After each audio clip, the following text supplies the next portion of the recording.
Hey everybody, it's Ray with Nimrod Collective, and I wanted to go over today how to install our new, for late May, early June 2025, Scout Light Pro mount for Qsert handguards.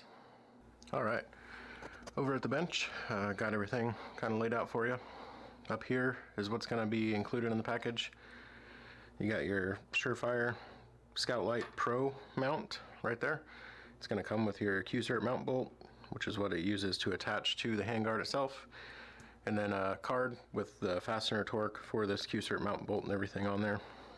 It'll all come in this package melded together with a sticker, and that's everything that's included.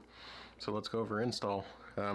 This is designed for this SureFire Scout Light Pro, they call it. It's their newer models. It kind of goes on the mount, and you're able to hinge it and position it wherever you need to. And it's pretty nice because you can use a lower, overall footprint mount, and then it's just a single bolt that goes through the front on these light bodies. It makes it pretty easy for install. So let me get this repositioned and zoomed in, and we'll kind of go over how to do that. All right, so obviously you want to get your SureFire Pro light off of the factory mount that it comes on, which is not too difficult. It'll be in here. This is a flathead on most of them, as far as I know. And so you're just going to unscrew it, pop out the factory mount, and then you'll have the body available like this, and you're going to want to retain the screw that came with it that goes through the front. And then for the Qsert mount, you're just going to want to pop it in there, get the hole lined up, and then put your fastener in there. And I like to just get this hand tight to kind of work on getting the rest of this installed, because you don't want this to be tightened down, because you're obviously going to want to be able to position this where you need.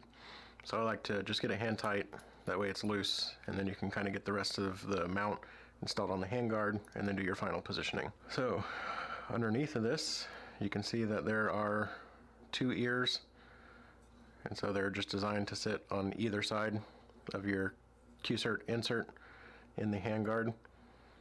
So install is relatively straightforward. These did end up a little bit tight, so it's going to take some force to get them on there, but it also really helps keep them in place and from moving as soon as they're installed. So you're just going to get these located with the tabs onto the handguard, and then you're going to want to push it down and wiggle it and kind of get that pushed down on there so that that screw hole is aligned. You can just give it a little bit of a push, but that thing's in there solid without even tightening it down.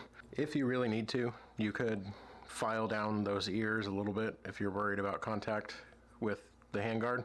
But since they are both hard coat anodized, it shouldn't really damage either side. It might be a little bit tight, there might be a little bit of witness marks, but the anodizing should still remain intact. But if you're worried about it, you can file down the light mount a little bit if needed, if it just makes it a little bit more comfortable for you, or you're having issues getting that installed. Should still work fine, even if it's filed down a little bit, but I just like to push them down on there, because it's really, strong when it's like that. And then you're going to take your Qsert bolt, which is a T20. So I like to take those, kind of get it on there, and then get it hand started.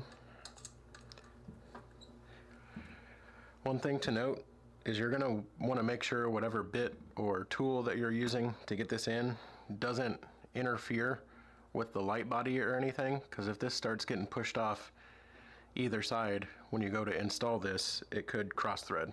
So just make sure that your tool at least is free and clear from anything around it, and get this hand tight.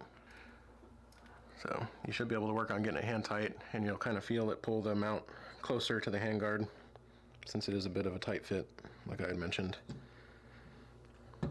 If needed, you can take your driver. You still only want to get this hand tight, but because of the tight fit, sometimes it takes more than just finger strength. But anyway, hand tight there. And you can get your bit out. These are 1032 fasteners. Like I said, they're T20 Torx bit. And so you've got your torque card here, which is, if it's dry, you're going to set this to 32 inch-pounds. I typically find, especially with how tight the mount is to the handguard, you don't really need any Loctite. This thing shouldn't go anywhere.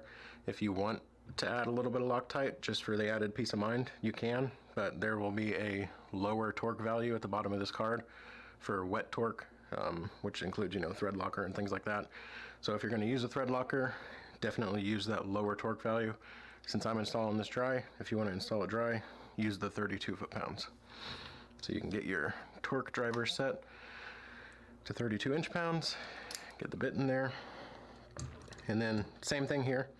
You don't really want the tool to be interfered with the light body or anything, but typically these hex drivers work pretty well. They're not going to interfere with anything there. And just give it a good torque. I usually like to do it a few times to make sure it hits the desired torque value. And then you're good to go as far as getting the mount on there. After that, you can work on getting whatever tail cap you want to run. You can run the push button like this, or it's really up to you. It's whatever your light comes with and whatever your personal preference is. Depending on the size of it, it's also going to change where this can be positioned. But let's get a light head on there as well.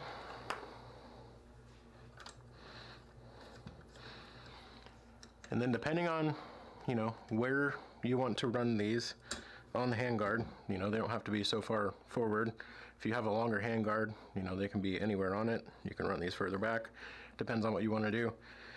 There's quite a bit of range to be able to move it.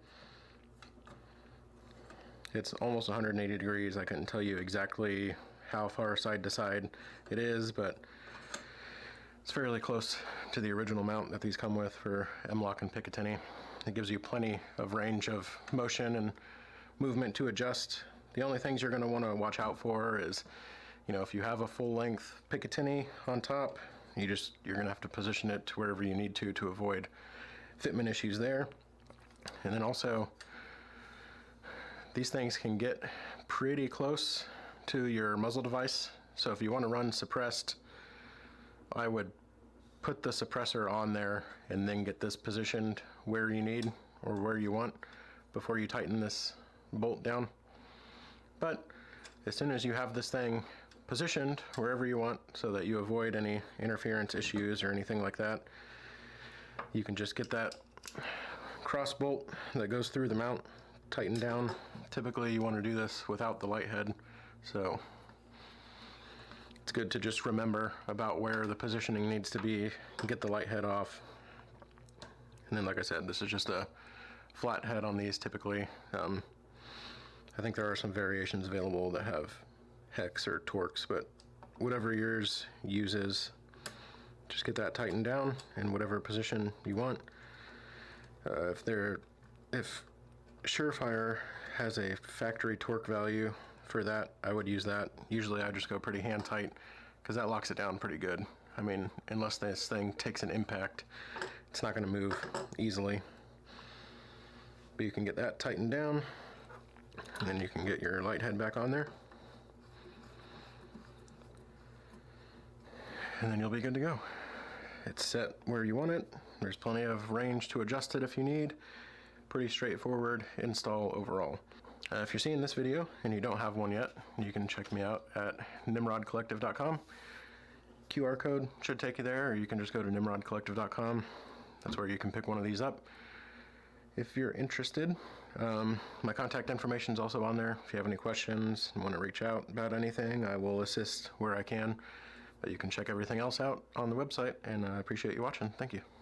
Yeah, I just want to throw in at the end here. Removal is just the reverse of installation. You're going to want to get this bolt out all the way, and then if you leave the light body on there, you can kind of use it as leverage. I like to just rotate it up and then lift up on the front of it to kind of pop that mount off, but then it just pops right off. and you can move it around, install it, change the lot body, whatever you want to do. So pretty easy to install, pretty easy to remove. Just wanted to throw that in there in case anyone had any questions about it. Thanks.